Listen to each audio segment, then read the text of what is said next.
안녕하세요. 장성욱 전도사입니다. 오늘 함께 보실 말씀은 창세기 37장 1절부터 11절까지 말씀입니다. 야곱이 가나안 땅, 곧 그의 아버지가 거류하던 땅에 거주하였으니 야곱의 족보는 이러하니라. 요셉이 17세의 소년으로서 그의 형들과 함께 양을 칠 때에 그의 아버지의 아내들 비라와 실바의 아들들과 더불어 함께 있었더니 그가 그들의 잘못을 아버지에게 말하더라. 요셉은 노년에 얻은 아들이므로 이스라엘이 여러 아들들보다 그를 더 사랑함으로 그를 위하여 채색옷을 지었더니 그의 형들이 아버지가 형들보다 그를 더 사랑함을 보고 그를 미워하여 그에게 편안하게 말할 수 없었더라. 요셉이 꿈을 꾸고 자기 형들에게 말하매 그들이 더욱 그를 미워하였더라. 요셉이 그들에게 이르되 청하건대 내가 꾼 꿈을 들으시오. 우리가 밭에서 곡식단을 묶더니 내 단은 일어서고 당신들의 단은 내 단을 둘러서서 절하더이다.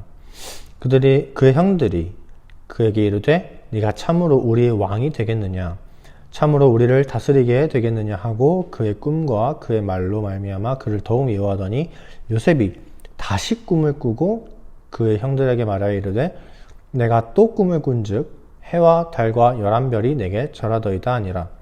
그가 그의 꿈을 아버지와 형들에게 말하매 아버지가 그를 꾸짖고 그에게 이르되 네가 꾼 꿈이 무엇이냐, 나와 내 어머니와 내 형들이 참으로 가서 땅에 엎드려 내게 절하겠느냐. 그의 형들은 시기하되 그의 아버지는 그 말을 간직해 두더라. 아멘. 오늘은 이제 말씀 읽기표 순서대로는 아니고요. 이제 제가 함께 좀 나누고 싶은 말씀이 있어서 오늘은 좀 창세기를 가져왔습니다. 학교에서 제가 공부하던 중에 오늘 말씀을 읽게 되었는데 이 시간을 통해서 좀 나누고 싶었어요. 오늘 말씀은 다들 잘 알고 계시리라고 생각이 됩니다. 요셉이 꿈을 꾼 내용이에요. 꿈의 내용은 이렇죠. 이제 형들의 곡식단이 자기 곡식단에 엎드려서 절하고 해와 달과 별이 자기에게 절하는 그런 꿈이었습니다.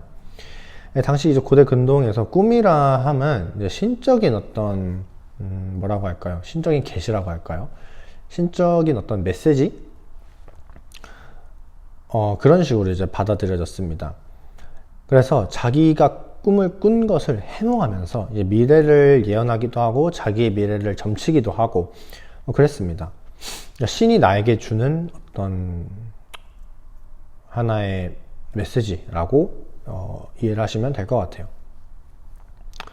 그래서 요셉의 아버지인 야곱과 형들도 이런 문화 속에서 지냈기 때문에 이런 걸 모르지 않았을 겁니다. 모를 수가 없죠. 자기들의 문화였으니까요. 심지어 야곱은 하나님을 믿는 사람이었기 때문에 요셉이 꾼 꿈이 하나님이 주신 것이라고 생각했을 것 같아요. 그런데 형들의 반응은 달랐죠. 요셉이 꾼 꿈을 마음에 들어하지 않았습니다. 그들 역시 그 꿈이 하나님이 준 것이라는 것을 알면서도 설사 그게 꼭 하나님이 주신 것이라 생각하지 않았다 하더라도 그 당시 문화 속에서 꿈의 역할이 그런 거다 보니까 그게 이제 어떤 신적인 소통 방식이고 신이 주는 어떤 메시지다라고 알고 있었음에도 불구하고 그것을 마음에 들지 않아 했어요. 왜 그랬습니까? 요셉을 미워하는 자기들의 감정이 우선이었기 때문이에요. 아버지 야곱이 자기들이 아니라 막내인 요셉을 더 사랑해서 채색옷까지 입히는 걸 보고 요셉을 싫어했습니다. 그래서 이제 요셉이 꿈으로 어떤 신적인 메시지를 받든 말든 중요하지 않았던 거예요. 자기들의 감정이 안 좋으니까 하나님이고 뭐고 눈에 안 들어온 겁니다. 하지만 앞서 말씀드린 것처럼 이 아버지 야곱은 달랐어요. 요셉의 말을 그냥 넘기지 않고 11절의 말씀처럼 그 말을 간직을 합니다. 자기 마음에. 형들처럼 취급하지도 않는 게 아니라 잘 보관해 두는 것이죠. 자기 마음에. 야곱이 어떻게 요셉의 말을 간직할 수 있었느냐라고 했을 때 야곱은 자기의 살아온 삶이 있었기 때문에 그럴 수 있었던 거예요. 야곱의 삶도 참 많은 고난이 있었죠.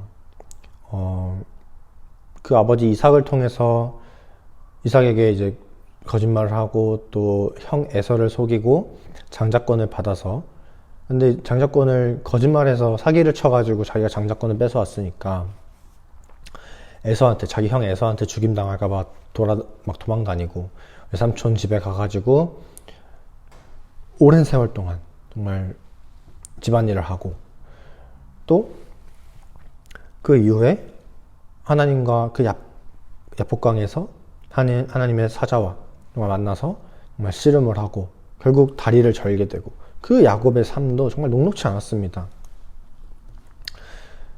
그러니까 그런데 결국 하나님의 인도하심과 그 자기의 삶 속에서 하나님이 함께 하신다는 사실을 야곱은 직접 경험을 한 사람이죠. 그렇기 때문에 요셉의 꿈 얘기를 들을 때 그것을 그냥 흘려드릴 수 있는 게 아니었어요. 그래서 하나님의 섭리와 일하심을 믿고 요셉의 말을 마음에 간직할 수 있었던 겁니다. 그리고 실제로 요셉의 삶은 어땠습니까? 고난도 겪지만 하나님의 섭리가 요셉의 삶 가운데 가득 나타나죠. 하나님이 요셉의 삶을 인도하세요. 우리 역시 이 야곱의 시선으로 우리의 삶을 바라볼 수 있어야 됩니다. 여러분의 지난 삶을 되돌아보십시오. 여러분의 지난 삶 속에서 정말 우연히 일어난 일이라고 할 만한 것들이 있으십니까?